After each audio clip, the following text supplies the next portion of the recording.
ప్రార్థన చేసుకుందాం. పరిశుద్ధుడా, ప్రేమ కలిగిన తండ్రి, దయగలిగిన ప్రభువా, మీకు వేలాది స్తుతులు స్తోత్రాలు చెల్లిస్తున్నాను. మహాగణుడా, మహోన్నతుడా, సర్వశక్తిమంతుడా, సర్వాధికారి, మీకే వందనాలు. కృపగలిగిన దేవా, ఇప్పటి వరకు మీరు మాతో ఉండి నడిపించారు. లైవ్లో చూస్తున్న బిడ్డలను కూడా దీవించినందుకే స్తోత్రాలు.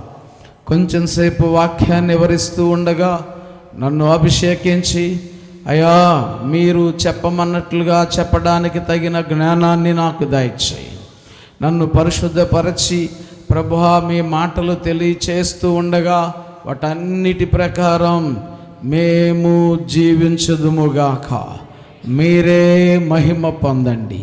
యేసు నామమున అడుగుచున్నాము తండ్రి, ఆమేన్. దేవుని ఘనమైన పరిశుద్ధమైన నామమునకే మహిమ కలుగునుగాక. హల్లెలూయా. ఈ ప్రసంగం ఈరోజు నేను చేస్తున్నటువంటి మాటలు దేవుడు నాకు కలలో ఇచ్చిన ప్రసంగం. ఈ వివాహానికి యేసయ్య శిష్యులు, యేసయ్య కూడా అటెండ్ అయ్యారు. కానా అనే ఊరిలో వివాహం జరుగుతుంది. వివాహం చాలా చాలా ఘనమైనటువంటి కార్యం. ఏ కార్యక్రమానికి వెళ్ళినా వెళ్ళకపోయినా వివాహం అనేసరికి చాలామంది ఖాళీ చేసుకుని మరి వెళ్ళేటువంటి ఫంక్షన్ ఇది. అలాగే వివాహం వచ్చిన వారు కూడా ఎలా పెట్టారు, ఎలా జరిగింది అంటే ఒక ఎత్తు అయితే, భోజనాలు ఎలా పెట్టారు, మెనూ ఏంటి, ఏమేం పెట్టారు, రుచిగా ఉన్నాయా, సప్పగా ఉన్నాయా, మంచిగా ఉన్నాయా అని బేరీజీస్ వేసేవాళ్ళు మరి కొంతమంది పెళ్ళిలో కూర్చుంటారు, కొంతమంది భోజనాల్లో కూర్చుంటారు. కొంతమంది భోజనం చేసి పెళ్లి దగ్గరికి వస్తారు, కొంతమంది పెళ్లి చూసుకుని భోజనానికి వెళతారు. ఏది ఏమైనా రెండిట్లో చూస్తారు. వివాహం బాగా జరిగింది, పాస్టర్ గారు బాగా చేపించారు అంటారు. వంటల దగ్గరికి వచ్చేసరికి బాగా జరిగితే బాగా జరిగినాయి అంటారు. ఆఖరి దాకా పదార్థాలన్నీ యథార్థంగా వస్తే మంచిగా సాక్ష్యం ఇస్తారు.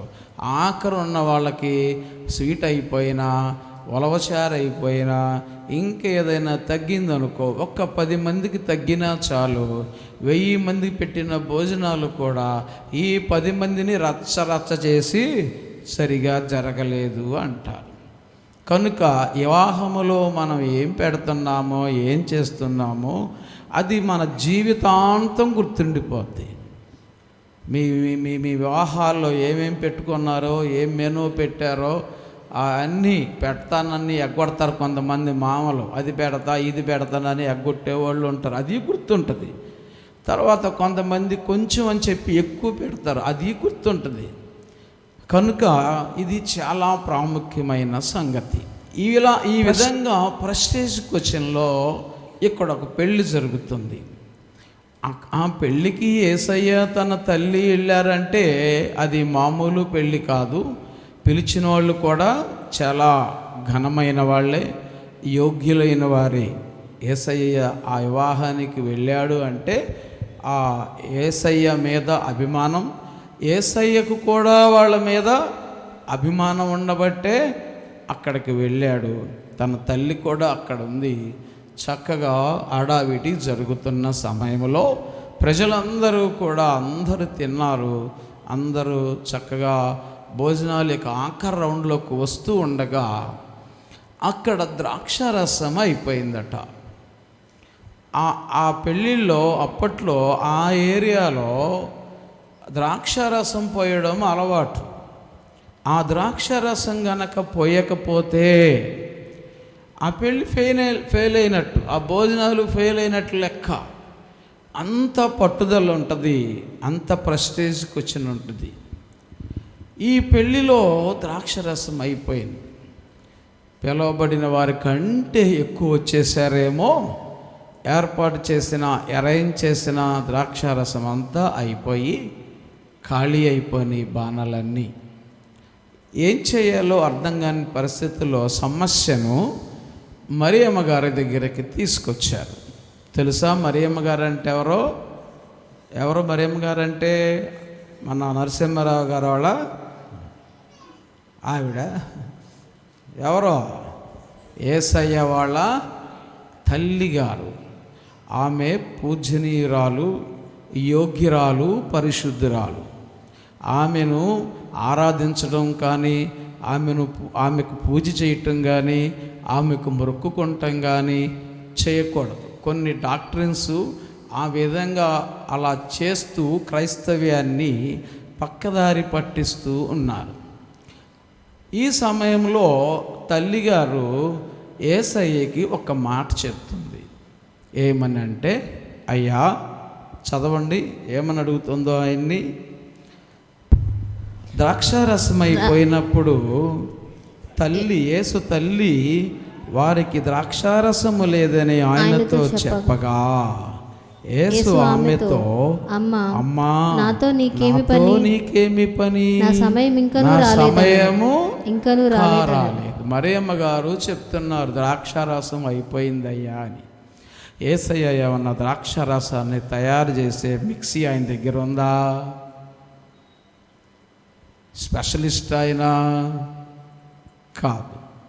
సమస్య ఆయన దగ్గరికి తీసుకొస్తే పరిష్కారం జరుగుతుంది అని చెప్పి ఆయనతో చెప్పుద్ది.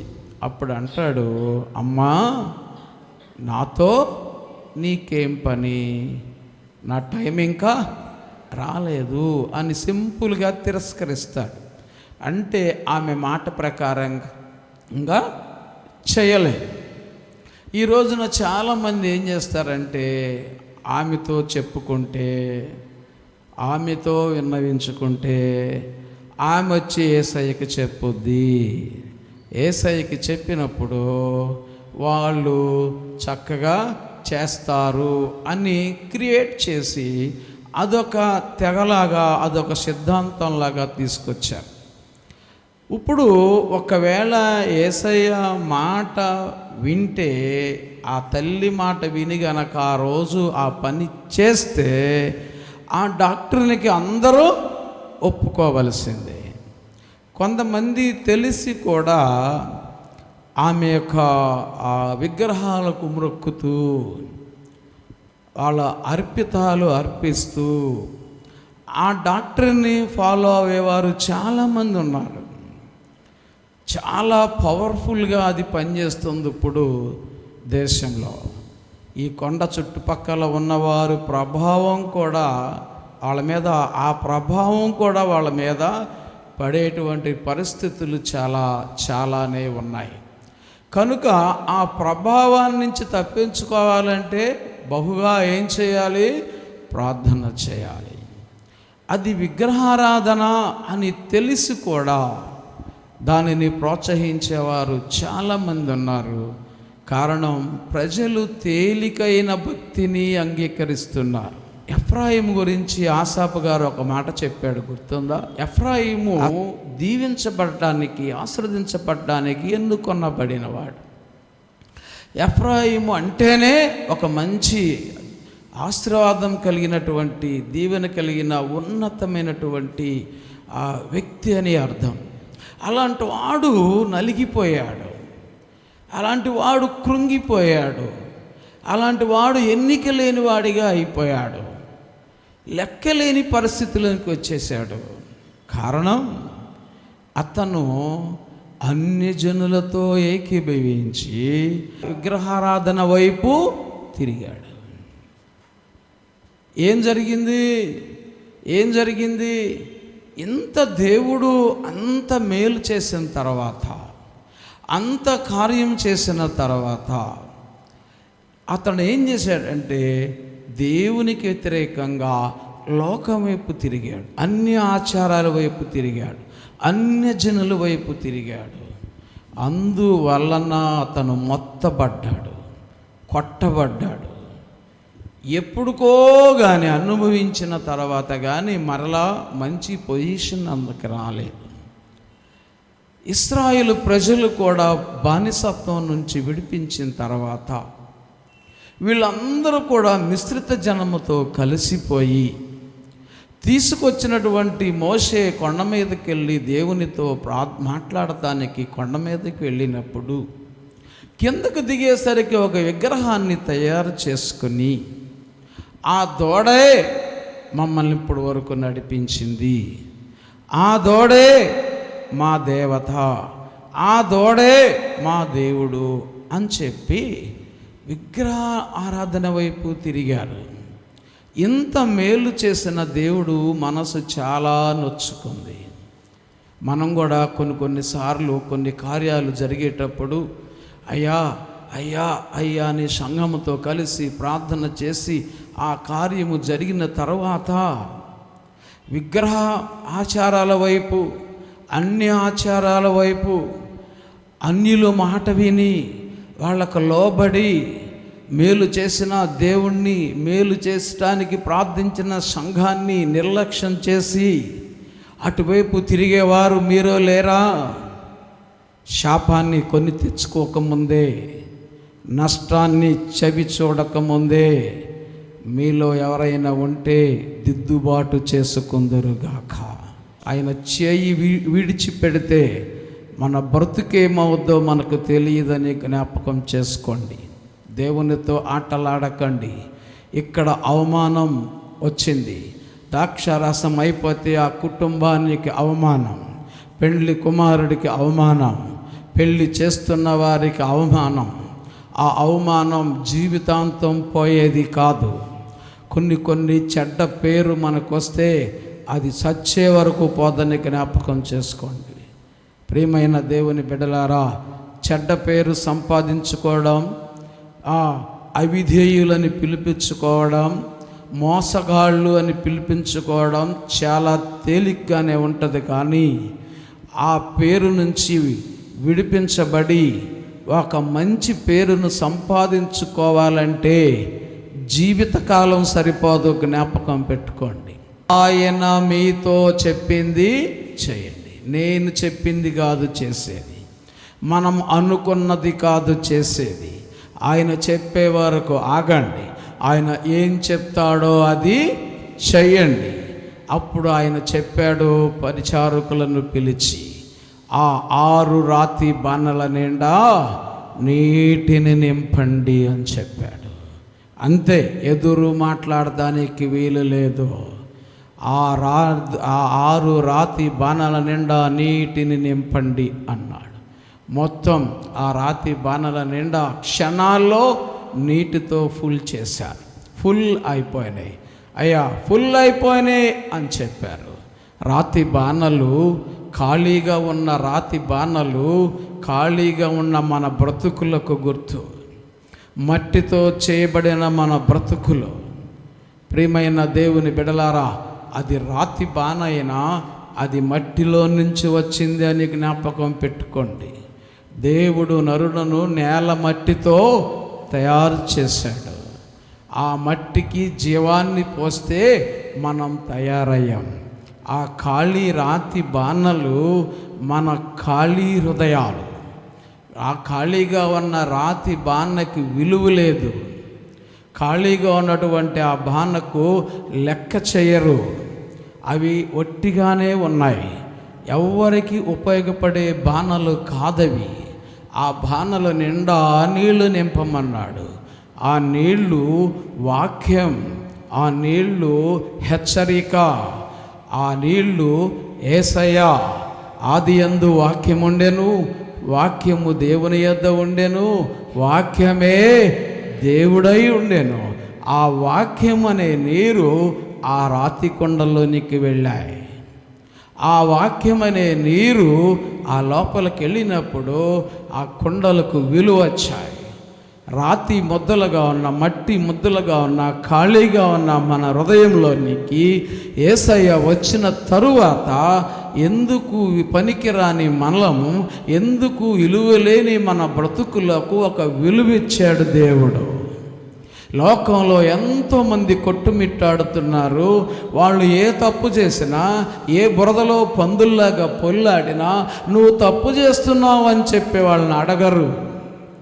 దేవుణ్ణి నమ్ముకుని ప్రార్థన చేసుకుని యేసయ్యను నమ్ముకుని యేసయ్య చెప్పినట్లుగా జీవిస్తున్నామని చెప్పుకుంటున్న మనం, రక్షణ పొంది ఆయన బిడ్డలుగా బ్రతుకుచున్న మనం ఏదైనా తప్పు చేస్తే నలుగురు ఏలెత్తి చూపిస్తారు. నీవు దేవుడు పరిశుద్ధుడు కదా, నువ్వు మందిరానికి వెళ్తున్నావు కదా, నువ్వు తెల్ల బట్టలు వేసుకుంటావు కదా, నువ్వు వాక్యం వింటావు కదా, నువ్వు మంచిగా బ్రతికేవాడు కదా, ఒకప్పుడు చెడ్డగానే బ్రతికావు, ఇప్పుడు యేసుప్రభు నమ్ముకుని మంచిగా బ్రతుకుతున్నావు, మళ్ళా ఎలా తయారయ్యావు, నీకేమొచ్చింది అని క్వశ్చన్ వేస్తారు. కారణం, మనం ఆరాధిస్తున్న దేవుడు పరిశుద్ధుడు. ఆయన తాలూకా మనుషులు మనం వెలబెట్టి మనల్ని కొన్నాడు. ఆయన ఒట్టి కుండలుగా ఒత్తి పాత్రలుగా ఉన్న మనలను ఆ వాక్యముతో ఆ యేసయ్య మనలోనికి వచ్చాడు. బాప్తిసము పొందడం ద్వారా, మారు మనసు పొందడం ద్వారా దేవుని బిడ్డలుగా జీవించే మనం దేవుని సొత్తుగా మనం మార్చబడ్డాం. పరలోక రాజ్యానికి వారసత్వాన్ని కలిగినటువంటి గొప్ప భాగ్యం, కోట్ల కంటే విలువైనటువంటి భాగ్యాన్ని మనం సంపాదించుకున్న మనం సమాజంలో తప్పు చేస్తే వాళ్ళు మనల్ని ప్రశ్నిస్తారు. ఎందుకంటే మనం ప్రత్యేకించబడిన వారమని వారి దృష్టిలో ఒక నమ్మకం. వాళ్ళ నమ్మకాన్ని మనం వమ్ము చేయకూడదు. మన బ్రతుకును బట్టి మన దేవునికి మంచి పేరు రావాలి. మన జీవితాన్ని బట్టి ఆ దేవునికి మంచి పేరు రావాలి. మనము, మన కుటుంబం, మన బిడ్డలు అనేక కుటుంబాలను కట్టే బిడ్డలుగా ఉండాలి. కానీ అనేక కుటుంబాలను కూల్చేవారిగా మనం కానీ మన కుటుంబాలు కానీ ఉండకూడదు. హల్లెలూయా. డబ్బు పోయిందనుకో మళ్ళీ సంపాదించుకుంటాం, ఆస్తులు పోయినాయి అనుకో సంపాదించుకుంటాం, బంగారం పోయిందనుకో సంపాదించుకుంటాం, ఆరోగ్యం పోయిందనుకో సంపాదించుకుంటాం, పేరు పోతే దాన్ని మరలా సంపాదించుకుంటాం. నువ్వు ఎన్ని కోట్లు సంపాదించు, అది పోగొడతాం ఎవరి తరం కాదు. ఒక్కసారి మనం దేవుణ్ణి నమ్ముకున్న తర్వాత ప్రజలందరూ మనల్ని నమ్మారు. ఒకప్పుడు ఇలా బ్రతికింది, ఒకప్పుడు ఇలా బ్రతికాడు, ఒకప్పుడు వాళ్ళ పరిస్థితి అది, ఒకప్పుడు వాళ్ళ పరిస్థితి ఇది. ఇప్పుడు యేసుప్రభు నమ్ముకున్న తర్వాత, పలానా మందిరానికి వెళ్ళిన తర్వాత దైవికంగా బ్రతుకుతున్నారు. తినటానికి లేనివారు అనేకులకు పెట్టే స్థితిలో నీకు వచ్చారు అనే పేరు వచ్చిన తర్వాత మరలా కక్కిన దాని కొరకు వెనక్కి తిరిగినట్లుగా, కక్కిన ఆ విగ్రహారాధన వైపు, కక్కిన ఆ అన్యాచారాల వైపు, కక్కిన ఆ కక్కుడు వైపు, కక్కిన పాపం వైపు, కక్కిన మోసం వైపు, కక్కిన పనికి మాలినటువంటి ఆ పనికి మాలిన పనుల వైపు, కక్కినటువంటి పనికి మాలినటువంటి ఆ సహవాసాల వైపు, స్నేహాల వైపు నువ్వు తిరుగుతావే, అప్పుడు ప్రజలు నిన్ను ఏలెత్తి చూపిస్తారు. నీతో పాటు నీ కుటుంబానికి, నీ కుటుంబంతో పాటు దేవునికి కూడా, దేవునితో పాటు సంఘానికి కూడా ఏమొస్తుంది? అవమానం వస్తుంది. ఎప్పుడైతే నువ్వు మందిరానికి దూరం అవుతున్నావో, ప్రేయర్స్కు దూరం అవుతున్నావో, పాపానికి దగ్గర అవుతున్నావు అని హెచ్చరిస్తున్నాను వినడం లేదు. ఏదో ఒక రోజు నువ్వు మూలపడినప్పుడు తెలుసుద్ది, దేవుడు నాతో ముందుగానే మాట్లాడాడు, నేను ఆయన మాట వినలేదు. నా పొగరు, నా గర్వం, నాకున్న డబ్బు, నాకున్న బలం, నాకున్న బలగాన్ని మాత్రమే నేను చూసుకున్నాను, కానీ నా దేవుని మాటను నిర్లక్ష్యం పెట్టాను అనే బుద్ధి ఆయన నీకు చెప్పకముందే నీకు వస్తే నీ కథంతా అద్భుతంగా మార్చేసే దేవుడు నా దేవుడు. హల్లెలూయా. ఎప్పుడైతే రాతి బాణాల నిండా నీరు నింపబడినాయో పరిచారకులు చెప్పాడు, ఇప్పుడు వెళ్ళి ఆ మగ్గు ముంచి తీసుకెళ్ళి పోయండి అని. వాళ్ళు వెళ్ళి ఆ నీటిలో ముంచారు.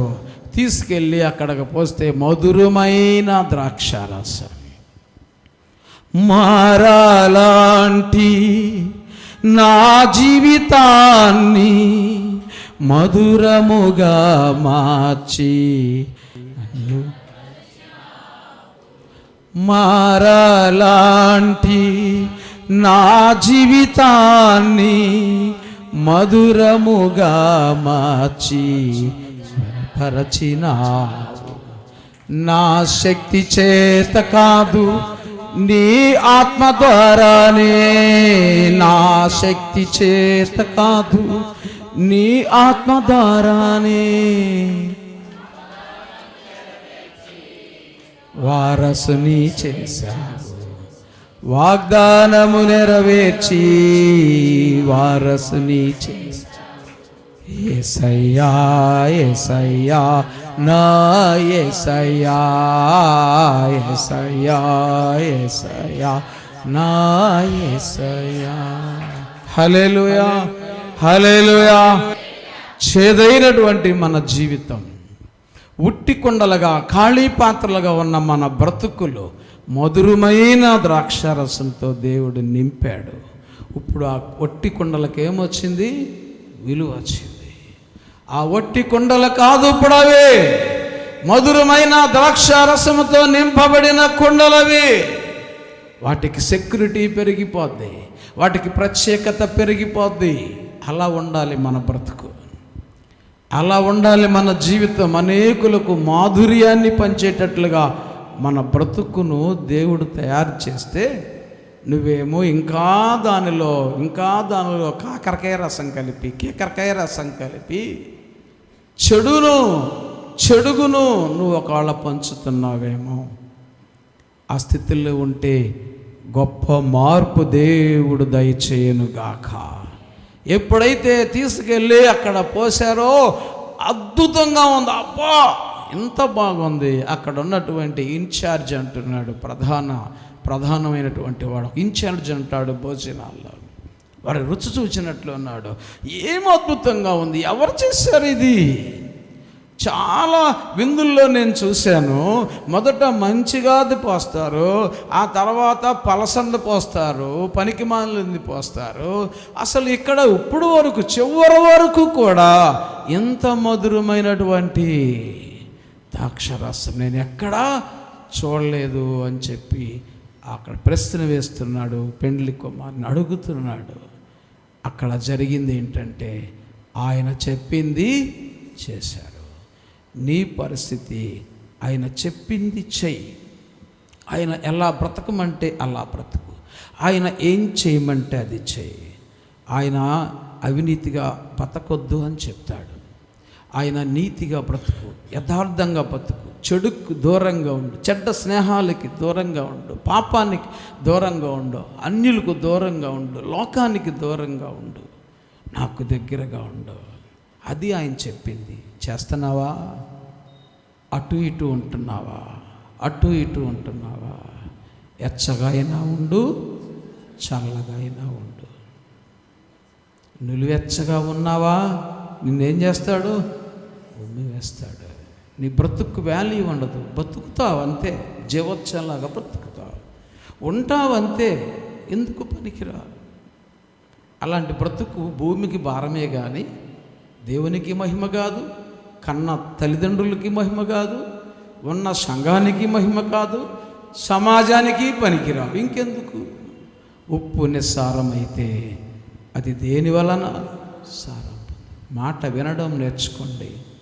దేవుని పనిలో ముందు ఉండటం నేర్చుకోండి. మోషే మందను కాస్తున్నప్పుడు దేవుడు పిలిచాడు. దావీదు మందను కాసేటప్పుడు దేవుడు పిలిచాడు.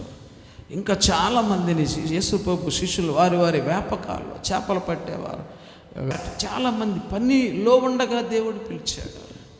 3 పూట్ల బరీగా దీని ఇంట్లో పడుకున్న వాళ్ళు దేవుడు ఎన్నుకోడు.